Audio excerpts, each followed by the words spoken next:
کیا کوئی سوچ سکتا ہے کہ معصوم سا نظر آنے والا یہ ننھا سا بے ضرر جانور خرگوش کسی ملک کے 70% رقبے پر قابض ہو کر اس کے لیے درد سر بن سکتا ہے؟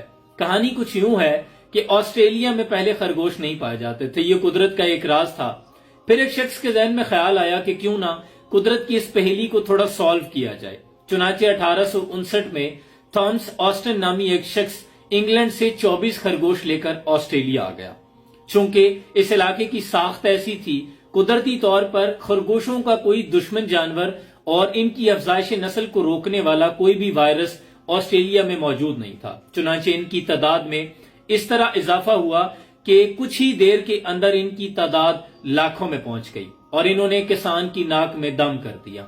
تمام کی تمام اجناس کی فصلیں تباہ کر دی، تمام ان کے پودے تباہ کر دیے، یہاں تک کہ انہوں نے بڑی خاردار باڑیں لگانا شروع کر دی، زہر کا استعمال کی، لیکن ان کی افزائش نسل کو کنٹرول کرنے میں ناکام رہے۔ پھر حکومتی لیول پر حکومت نے ایک وائرس چھوڑا جس سے خرگوش کو ختم کیا جائے، لیکن 95% خرگوش مر گئے۔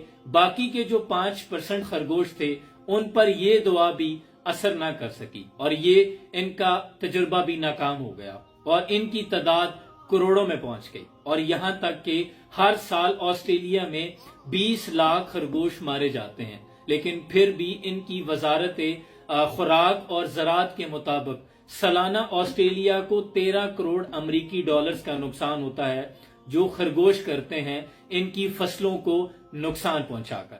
سالانہ 20 لاکھ خرگوش مار دیے جاتے ہیں، پھر بھی 2 کروڑ اپروکسیمیٹلی خرگوش آسٹریلیا کے 70% رقبے میں پھیل چکے ہیں جو ان کا درد سر بنے ہوئے ہیں۔ یہ ساری کوششیں بے سود ٹھہری۔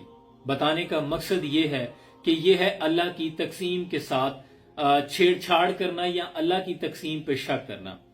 یاد رکھیں، اللہ نے جس کو جہاں رکھا ہے بہت سوچ سمجھ کر رکھا ہے۔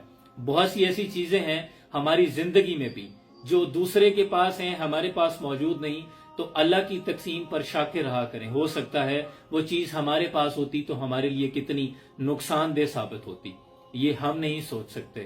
ممکن نہیں یہ حالات کی گتھی سلجھے، اہل دانش نے بہت سوچ کے الجھائی ہے، اور بہترین کام ہے اللہ کی رضا پر، اللہ کی تقسیم پر، اللہ کے فیصلے پر شاکر ہو جانا۔ اللہ آسانیاں حاصل اور تقسیم کرنے کا شرف عطا فرمائے۔ سلام پہنچے۔